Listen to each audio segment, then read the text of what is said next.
Hi guys, I hope everybody is doing good and welcome to this video. Many of you have been asking for this one. Um I do understand how things work with EASSM, so I thought why not come and quickly put out a simple strategy. Let us split this into two parts. One part where we will discuss about our SM preparation and then we'll go to EIS. Now, I'm going to talk about certain important things like the chapter order that we will want to follow, how to break it into parts, what best can you do to fit in the entire schedule of EIS-SM in the entire syllabus of EIS-SM into your schedule. Now, before I begin with the breakup of the content and all that, I want you to understand one thing. A subject like EIS-SM at a stretch can be studied for 2 hours. So I'm saying one study session is about 2 hours, and I don't want you to spend kind of like a long 6 hour, 8 hour marathon schedule on one day, sit with EIS. It's not practically going to happen. It's only going to put more pressure. So keep up a maximum of one study session of 2 hours, and that's a basic requirement. And then after this, what I want you to do is have a quick decision on choosing which one first. Now this has been a common question from many students after the syllabus has been completed also. That is, which one should I go first? Should I go for SM or EIS? Now this particular question depends, the answer to this one, right? It depends on a few other aspects also. Like for example, which one did you recently finish? The first timers who have done coaching with respect to this particular subject, or the ones who are repeatedly writing the exam, which one have you done recently, and what is the level of confidence? So this totally talks about uh, the proper beginning. Now why I do want to make a mention of this is because many people outweigh these factors. They didn't like, okay, what's the big deal with anything? We'll start with SM. No, it's about the confidence levels. They do matter. So that is exactly why I'm telling you that you want to keep that in first. So SM or ES is absolutely your choice. But one thing I can tell you is whichever you have done in the recent past, where you believe as a coaching, whichever you have done, you can try and do that. And also a warning for all of you who have lacking conceptual clarity, trying to find shortcuts to finish the subject should not be your approach. Ample amount of time is there. Counting today, we have solid 3 months. If some of you have only one group to write, which many of you do, and I get daily at least one text on, I'm in my articleship, I'm stuck with that, how do I go about? So I understand how these things are. So if repeatedly you're writing the same because you're not able to find time, you think about what strategy should you follow to make it in bits and pieces. I think this video is going to be of a great help in trying to dwell that aspect. So let me straight away get on to the first part of what I want to discuss is strategic management. So in strategic management, what I want to do is break the syllabus into three parts, because that's how it works. Actually, it's a subject that follows a particular flow, so you really don't have to worry about the order, but a slight change now that the new syllabus has 8 chapters. So how do you really go about that is, in part 1 I want you to do chapter 1, then followed up by chapter 3, wherein you have vision, mission, objectives, goals and all this, and then do the concept of strategic analysis.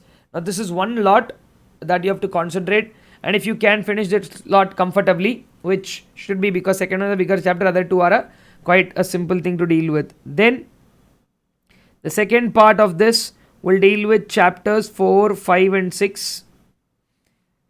Now the three strategies: corporate level strategies, business level strategies and functional level strategies, where definitely questions are going to come from every chapter. And then third part will be your chapters 7 and 8. Now though 7 and 8 are two chapters, comparatively the content wise, 7 has all the organization structure, leadership, culture and stuff like that. So it's a tad lengthy chapter, and even 8 does have concepts of strategic change, strategic audit, BPR, benchmarking and all that. So comparatively, all three are split kind of even, wherein you can break the syllabus in three parts. Now Questions are going to come from every part, and in the past also I've put up videos where people have asked for weightage and all that. Only limited number of chapters are there, and question is coming from every chapter. So the question of discussing weightage doesn't make much of a sense. So 5 to 6 marks weightage is there for every chapter. What you have to capitalize is on the concepts so that you can make good points in the MCQs. Now, is there a special preparation needed for MCQs? Actually speaking, no. So going by this, I want to just further tell you what you're supposed to do after this 3 parts. So these are the 3 parts. Then what is the revision timeline? Now, I don't know who is comfortable with which chapter, so I cannot generalize this timeline saying that, this particular topic should take only 1 hour. Maybe for me it will take 1 hour. For somebody who's ready twice, it might take only half an hour, right? So don't force yourself to run down a time schedule that will unnecessarily be creating only problems. Even with EIS, sometimes you might want to understand a concept and all that.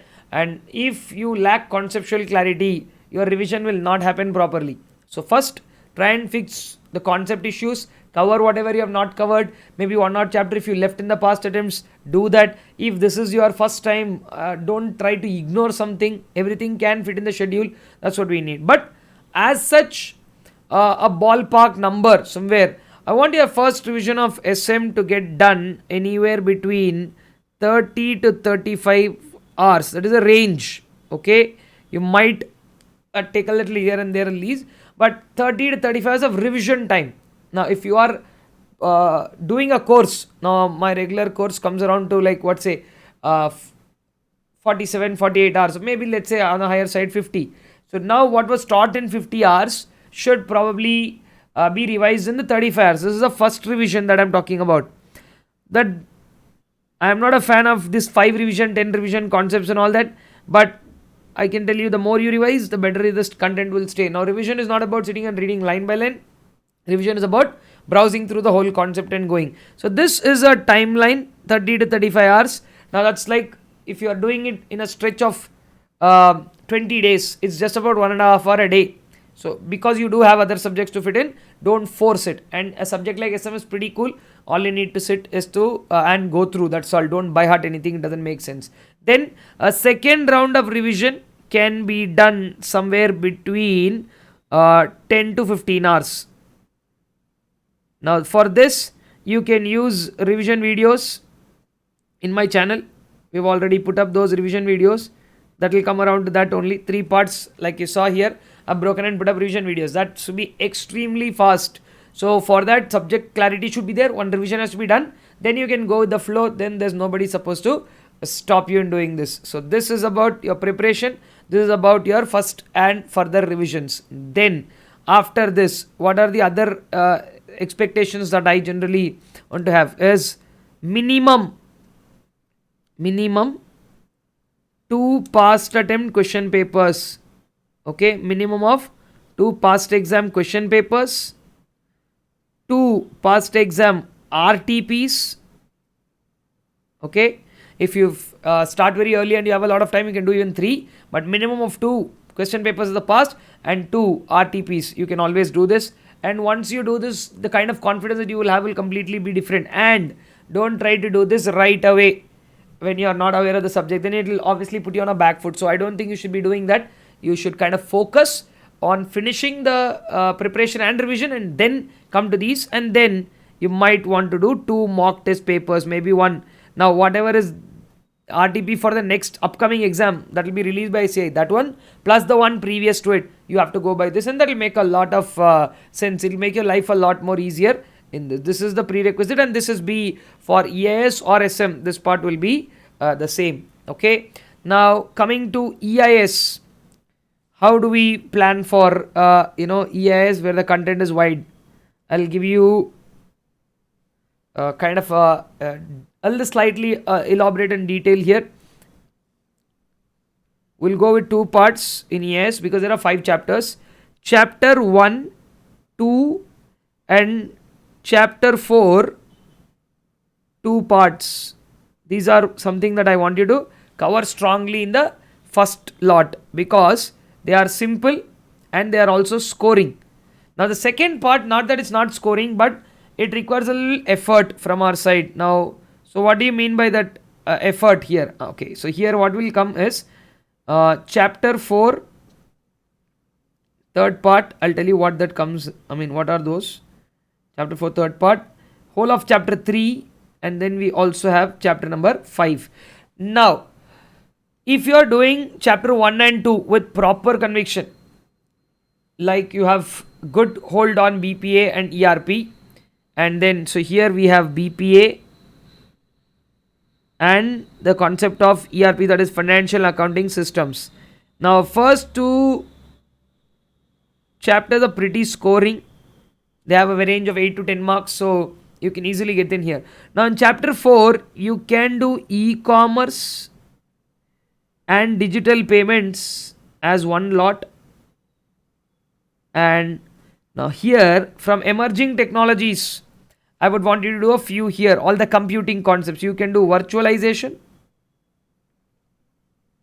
Okay, you can concentrate on this and all the computing concepts. When I say computing, it is about cloud, grid, okay, green computing and mobile computing, those 4 computing concepts. Now this is a major piece, it's going to take a little time, so you might want to split and do this. Then the last part of chapter 3 will have all balanced topics, small ones. Okay, I'm saying miscellaneous from that is around 6 topics ranging from BYOD or your the concept of web, internet of things, so artificial intelligence, machine learning, blockchain, all that last leg. Small topics but important ones, short answer questions are possible. Now what becomes a big challenge is the third chapter. Now I do understand how people worry about third chapter. Now you should worry less about chapter 5, because if you come till here and do these things properly. Now chapter 3, what I suggest is you break this into 3 parts. Chapter 3, okay, we'll start the first one, that will be information system components. Then we talk about controls, and then we talk about audit. Okay, I want a solid coverage of what you call the components, a decent extent of coverage on controls. Now physical controls, environment controls are pretty simple, and in audit few questions only are there. Segregation of duties, the 5 audit tools, what are the objectives of IS audit, and things like that. So which again I believe should not be a bigger problem. Okay, so trying to consider this is a breakup of syllabus, and like I said, the order I would prefer is always to start with BPA. Limited 7 or 8 concepts only are there, so it's not going to trouble you. And yeah, here the first revision might take anywhere between, going by the timelines, 40 to 45 or 50 hours also on the higher side. Okay, this is about the first revision, so please plan properly, otherwise this could be a little tedious task on you. Okay, so 40 to 50 hours, I think you should be in a position to pull it off your first revision. Then literally it has to be half the second time, so anywhere between 20 to 25 hours is what you can pull off. And then rapid revision can be done anywhere between 10 to 12 hours. For these cases you can use what we call as our revision videos that I've already put up, and maybe I intend to put a few more a little later. Okay, so this is what it is. If you can break up your syllabus in this pattern, this part, analyze it and keep it more simple, because see this, the pattern also has a hidden logic that the number of questions come from these are also in this manner. And again, do not budget more than 2 hours in a single session. That is obviously going to put you with a little more pressure. And bringing back to this logic applies the same for even EIS. Minimum of 2 past exam questions, and then a little bit of work on the RTPs, and if you can browse through the MTPs, it will be good. So SM, this is the strategy, or this is the breakup of the parts that you have to go by. And if you have conceptual clarity issues, don't hesitate to jump into starting to do now. 3 months a good enough time. You can finish a full batch in like the next 45 days. You'll still have 1.5 months for revision. So do not hesitate, do all this. And if you are taking classes now, you can parallelly finish your revision along with the classes itself. So Don't think much about I didn't do my class properly in the past, I had articleship issues. I do understand with all of that. So there's a story. This is for EIS, and yeah, I think you should give it a beginning, so that we can come up with many more strategies individually for each of the chapters and how to make them easier and quicker. So I will see you very soon with another strategy like this for audit, and also we will come up with what further we have to go with, from the MCQ standpoint. How do we deal with it? Because I am always somebody for the syllabus. Once you are done with the syllabus, you can always do the other things more easily. Okay. So I hope this video helps you to start off, or give you a thought process to start your own preparation, and then it'll at least pave way for the upcoming preparation time. And I will see you in my next video where we'll come back and discuss a strategy for audit. Thank you.